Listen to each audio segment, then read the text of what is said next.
Guys, നമ്മളിന്ന് cook ചെയ്യാൻ പോകുന്നത് നല്ല വാളക്കുട്ടന്മാരെയാണ്. ഇതിനെ വെള്ളവാള എന്നാണ് പറയുന്നത്. ഇത് ഈ അക്വേറിയത്തിലൊക്കെ ഉപയോഗിക്കാൻ വേണ്ടിയായിട്ട് യൂസ് ചെയ്യാറുണ്ട്. അതുപോലെ തന്നെ ഫുഡിനായിട്ട് യൂസ് ചെയ്യാറുണ്ട്. ഇതിന് നല്ല ദശയും കാര്യങ്ങളെല്ലാം ഉണ്ട്. ഏകദേശം ഒരു മീൻ 1 കിലോ മോളിയോളം വരുന്ന മീനുകളാണ്. ഇതിനെ നമ്മൾ വെട്ടി കണ്ടിച്ച് നല്ല വൃത്തിയാക്കി ഗ്രില്ല് ചെയ്യാനാണ് പോകുന്നത്. സോ നമുക്കിതിനെ വൃത്തിയാക്കാം. ആദ്യമേ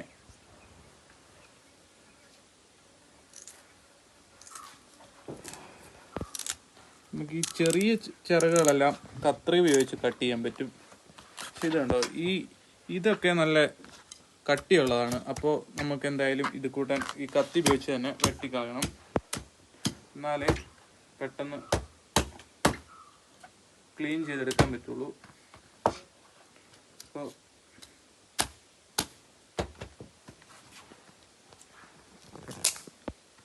ഇത് നല്ല അടിപൊളി ടേസ്റ്റുള്ള മീനാണ്.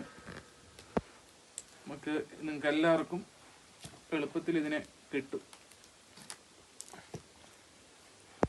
നമുക്ക് 4 മീനുകളെ വൃത്തിയാക്കാനുണ്ട്. സോ ഇത് നമ്മൾ ഒറ്റയ്ക്ക് നിന്ന് വൃത്തിയാക്കി കുറേ സമയം എടുക്കും. അപ്പൊ നമുക്ക് ആന്റിയും കൂടെ വിളിക്കാം ഇത് വൃത്തിയാക്കി സഹായിക്കുന്നതിന് വേണ്ടി. വാ. ഇത് എന്റെ ഒരു ഫ്രണ്ട് കൊണ്ടേ തന്നതാണ്. അവരവിടെ വളർത്താനായിട്ട് ഉപയോഗിക്കുന്നതാണേ. അപ്പൊ ഇത് 1 കിലോ ഒന്നുമില്ല, 1.5 കിലോ 2 കിലോ അടുത്ത് തന്നെ ഉണ്ട് കൂക്ക അല്ലേ? അതെ.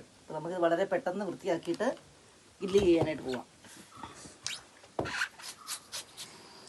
നമ്മൾ മീനെല്ലാം നല്ല വൃത്തിയാക്കി ക്ലീൻ ചെയ്ത് വെച്ചിട്ടുണ്ട്. ഇനി നമ്മൾ ഫിഷ് ഗ്രില്ല് ചെയ്യാൻ ആവശ്യമായിട്ടുള്ള മസാലകൾ റെഡിയാക്കാൻ പോവുകയാണ്. അതിന് നമ്മൾ ആവശ്യമായി എടുത്തിട്ടുള്ളത് ആവശ്യത്തിന് കൊച്ചുള്ളിയും, ആവശ്യത്തിന് മുളക്, വെളുത്തുള്ളി, ഇഞ്ചി, കുരുമുളക്. ഇത് നമ്മൾ ഒരു ജാറിലേക്കിട്ട്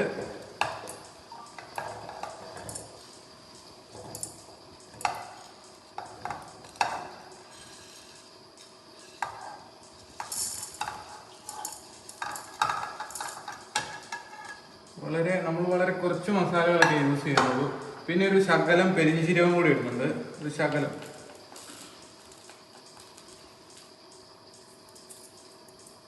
ശകലം പെരിഞ്ചീരകം ആഡ് ചെയ്തിട്ടുണ്ട്. പിന്നെ നമ്മൾ ആ ജാറിൻ്റെ അകത്തേക്ക് നമ്മുടെ സംഭവങ്ങളെല്ലാം കൂടി ഇട്ടിട്ട് ഇത് നല്ല വാളംപുളിയുടെ നീരാണ്. ഇതില്ലാത്തൊരു വാളംപുളി വെള്ളത്തിൽ കുതിർത്ത് വെച്ചിട്ട് അതിൻ്റെ നീര് ആഡ് ചെയ്താലും മതി. നമുക്കിപ്പോൾ അതുള്ളതുകൊണ്ട് നമ്മൾ ഇതിൻ്റെ അകത്തേക്ക് ശകലം വാളംപുളിയുടെ നീര് ആഡ് ചെയ്യുവാണ്. നല്ല സൂപ്പർ സാധനമാണ്. നല്ല സോയാ സോസ് പോലെ ഇരിക്കും. ഇത് ആവശ്യം ഒത്തിരി കൂടിപ്പോരുത്. ഒത്തിരി കൂടിപ്പോയി കഴിഞ്ഞാൽ ഭയങ്കര പുളിയായി പോകും. സോ ആവശ്യത്തിന് 2 ടീസ്പൂണോളം ഇതിൻ്റെ അകത്തേക്ക് ഇടുന്നു. പിന്നെ നമ്മൾ നാരങ്ങയും കൂടി ചേർക്കുന്നുള്ളതുകൊണ്ട് അത്യാവശ്യം ഒരു പുളിയൊക്കെ വരും. ഇത് നല്ല പഴുത്തൊരു നാരങ്ങയാണ്. ഇത് നമ്മൾ ഇതെല്ലാം അരച്ചെടുത്തതിന് ശേഷം അതിൻ്റെ അകത്തേക്ക് മുളക് പൊടി ഒരു 2 ടീസ്പൂണോളം എടുക്കുന്നുണ്ട്. പിന്നെ ഒരു ശകലം ഒരു ടീസ്പൂൺ എടുത്ത് മല്ലിപ്പൊടി. ഇത് ഫിഷ് മസാലയാണ്. ഇത് ഗരം മസാലയൊക്കെ വളരെ കുറച്ച് മതി. പിന്നെ ആവശ്യത്തിന് മഞ്ഞൾപ്പൊടിയും. ഇതെല്ലാം കൂടി ഇത് അരച്ച് നല്ല ഓക്കെ വരുമ്പോൾ ഇതെല്ലാം കൂടി ചേർത്ത് ഒന്നും കൂടി ഒരു 10 സെക്കൻഡും കൂടെ കിറക്കി എടുത്തിട്ട് നമ്മുടെ മസാല റെഡിയാവും. അരച്ചെടുത്തിട്ടുണ്ട്. ഇത് നമ്മൾ ചെയ്യുന്നത് നമ്മുടെ മീനെ നല്ല വൃത്തിയായി കഴുകി നല്ല സെറ്റപ്പാക്കി വെച്ചിട്ടുണ്ട്. ഇനി ഇതിനെ നല്ല വരഞ്ഞിട്ട് മസാലയൊക്കെ തേച്ച് കൊടുക്കുക.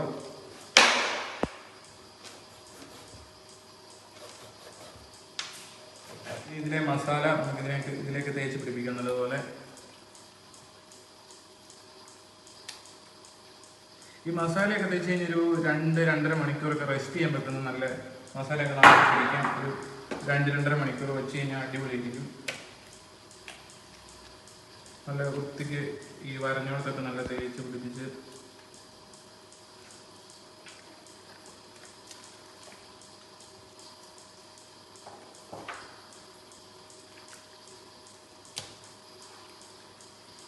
ഇതിൻ്റെ ഉള്ളിലൊക്കെ നല്ലതുപോലെ മസാല തേച്ച് പിടിപ്പിക്കണം.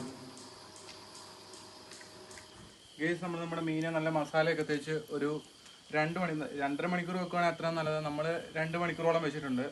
സോ നമുക്കിനി ഇത് ഗ്രില്ല് ചെയ്യാൻ നല്ല ചിരട്ടക്കാനൊക്കെ റെഡിയാക്കിയിട്ടുണ്ട്. നമ്മളിനി ഇതിനെ ഗ്രില്ല് ചെയ്യാൻ പോവാണ്. 2 മണിക്കൂർ വെച്ചുകൊണ്ട് തന്നെ മസാലയൊക്കെ നല്ലതുപോലെ പിടിച്ചിട്ടുണ്ട്.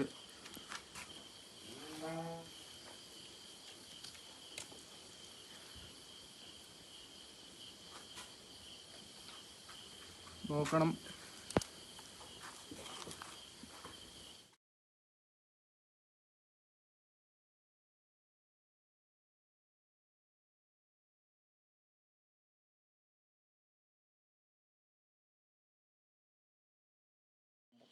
ഗൈസ് നമ്മുടെ ഫിഷ് ഗ്രിൽ ഇവിടെ റെഡി ആയിട്ടുണ്ട്. നല്ല അടിപൊളിയായിട്ട് നല്ല മുരിഞ്ഞ് നല്ല സ്മോക്കി ഫ്ലേവർ ആയിട്ടുണ്ട്. എന്താ നമ്മൾ പറയുന്നത്, നല്ല 5 സ്റ്റാർ സെറ്റപ്പിൽ തൊട്ടടിയിൽ ആ ഗ്രില്ല് കനലൊന്നും നമ്മൾ കളയാണ്ട് ഒരു ചെറു ചൂടിൽ ഇങ്ങനെ വെച്ചിട്ടുണ്ട്. പിന്നെ കപ്പയും കൊണ്ടുവന്നിട്ടുണ്ട്. നല്ല ടേസ്റ്റാണ്. ആൻറ്റി കഴിച്ച് നോക്കി. കഴിക്കാൻ നല്ല രുചിയാണ്, നല്ല മണമുണ്ട്, നല്ല സ്മെല്ലും ഉണ്ട്. നീ കഴിക്കുക നോക്ക്. നല്ല രുചിയുള്ള മീനാണ് ഇത്. വെള്ളവാളാന്ന് പറഞ്ഞിട്ട് നമ്മൾ വീട്ടിൽ വളർത്തുന്ന മീന് എൻ്റെ ഒരു ഫ്രണ്ട് ഇവിടെ കൊണ്ടു തന്നതാണ് നമുക്ക്. അപ്പോൾ അതിൻ്റെ കൂടെ നല്ല കുറച്ച് കപ്പയും കൂടെ വേവിച്ചിട്ടുണ്ട്. അപ്പോൾ അത് കൂട്ടിയിട്ട് കഴിച്ചു നോക്കാനായിട്ട് നല്ല രുചിയുണ്ട്. ആഷ്ബിനാണ് ഇതിന്ന് നമുക്ക് വേണ്ടിയിട്ട് ഇവിടെ ചെയ്തിരിക്കുന്നത്. അപ്പോൾ ആഷ്ബിനെ താങ്ക് യു.